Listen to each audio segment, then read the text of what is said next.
Sir నమస్తే. నమస్తే రగన్న. నమస్తే అన్న, బాగున్నా. మీరు ఎలా ఉన్నారు? I'm fine, thank you. So ఇప్పుడు మీరు బీఆర్ఎస్ స్లోగన్ వింటున్నారు కదా, ఆడబిడ్డనా రౌడీ బిడ్డనా అని. చిన్న శ్రీశైలం యాదవ్, ఆయన కొడుకు నవీన్ యాదవ్, వీళ్ళంతా రౌడీలు. వీళ్ళు వస్తే రౌడీజం తప్ప ఇంకేం ఉండదు జూబ్లీ హిల్స్ లో. కాబట్టి ఆడబిడ్డ కోటేయండి, రౌడీ బిడ్డ కోటేయద్దని మాట్లాడుతున్నారు. మీ కౌంటర్ ఏంటి? మీరేం చెప్తారు దాని మీద? ఈ రెండు సబ్జెక్ట్స్ ఉన్నాయి రగన్న. ఓకే, ఒకటి ఆడబిడ్డ విషయం, ఈ విషయానికి తర్వాత వస్తా. మొట్టమొదటగా ఏదైతుందో రౌడీ బిడ్డ అనే విషయం చెప్తాను. నేను టిఆర్ఎస్ పార్టీలో పనిచేసినప్పుడు స్టేట్ జనరల్ సెక్రటరీగా ఉంటేనే, youth and student affairs incharge ఉంటేనే. అప్పుడు ఏదైతుందో మాకు లోకల్ బాడీస్ ఎలక్షన్ అయిపోయిన తర్వాత 2002 to 2004. ఓకే. సో 2002లో మాకు జిహెచ్ఎంసీ ఎలక్షన్స్ రావడం జరిగింది. లోకల్ బాడీస్ ఎలక్షన్ అయిపోయిన తర్వాత కేసీఆర్ గారు నన్ను ఆ జిహెచ్ఎంసీ ఎలక్షన్స్ కి ఇన్ఛార్జిగా పెట్టినారు.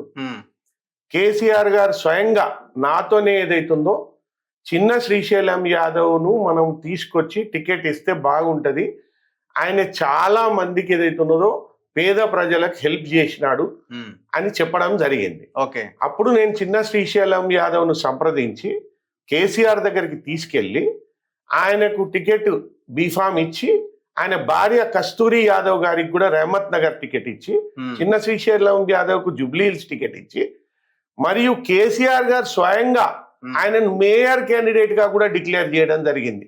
జిహెచ్ఎంసీ ఎలక్షన్స్ లో మేము గెలిస్తే చిన్న శ్రీశైలం యాదవ్ మేయర్ అవుతాడని రోడ్ షోలు కండక్ట్ చేసినాము. రోడ్ షోలల్లా నేను, కేసీఆర్ గారు, చిన్న శ్రీశైలం యాదవ్ గారు ఉన్నప్పుడు కేసీఆర్ గారు స్వయంగా ఏదైతున్నదో చిన్న Srisailam Yadav modern day robin hood, Hyderabad robin hood అని చెప్పడం జరిగింది. అభివర్ణించినారు అట్లా. ఎందుకు అనంటే వేల మందికి, లక్షల మందికి, బీద ప్రజలకు, పేద ప్రజలకు సాయం చేస్తాడు. ఆయన ఏదైతున్నదో ఆయన సంపాదనను మొత్తం వాళ్ళ మీదే ఖర్చు చేస్తాడు అని చెప్పడం జరిగింది. మరి కేటీఆర్ గారికి ఈ విషయం తెలుసా?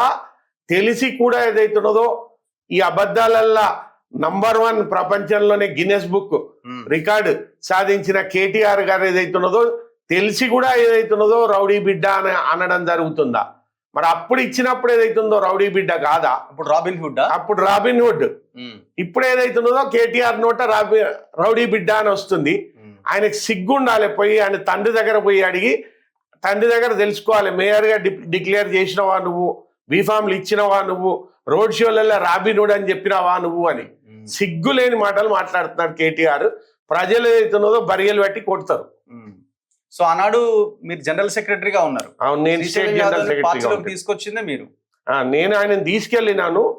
ఈయనకు మంచి పేరు ఉంది, బీద ప్రజలకు సాయం చేస్తాడు, ఈయనను తీసుకుంటే బాగుంటది అని చెప్పినాను. ఇప్పుడు అదే స్టెప్ కదా హైదరాబాద్. అప్పటి వరకు పార్టీ పెద్దగా ప్రభావం కూడా లేదు.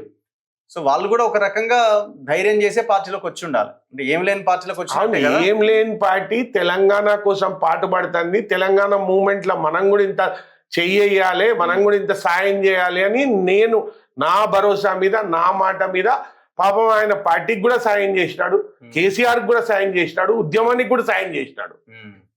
ఇప్పుడు కేసీఆర్ తెలియకుండానే కేటీఆర్ మాట్లాడుతున్నా అనుకుంటున్నారా మీరు? 100% కేటీఆర్ కు తెలుసు ఈ విషయాలు. తెలిసే ఏదైతున్నదో ప్రజలు ఏదైతుందో యాదికి పెట్టుకోరు ఇటువంటివి అని చెప్పి ఈ అబద్ధాలు వల్లేస్తున్నాడు. ఇది ప్రతిసారి నిత్యం. ఫోటోలు కూడా ఉన్నాయి సార్. ఇప్పుడు మీరు నా దగ్గర ఉన్నాయా? ప్రచారం చేస్తున్న ఫోటోలు ఉన్నాయి. 100% ఎటు పోతాయి అవి? అది రికార్డ్, ఆన్ రికార్డ్ ఉంది కదా, ఆన్ రికార్డే ఉంది.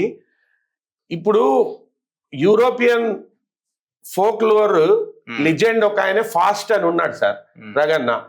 ఆ ఫాస్ట్ అనేట ఆయన ఏం చేసినాడంటే ప్రపంచంలో దుర్మార్గమైన అబద్ధాలు, అందరికన్నా ఎక్కువ అబద్ధాలు ఆడడం, అందరికన్నా ఎక్కువ అవినీతి చేయడానికి నాకు పవర్ కావాలి అని డెవిల్ కు పూజ చేస్తాడు. డెవిల్ ప్రత్యక్షమయ్యి ఏం కాదు, నాకేమిస్తావు నువ్వు, ఇన్ ఎక్స్చేంజ్ బార్గెన్లు ఏమిస్తావు అని అడుగుతుంది.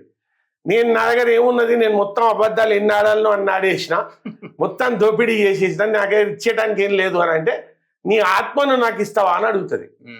ఆత్మది ఏమున్నది, ఆత్మని నీకు ఇచ్చేస్తా.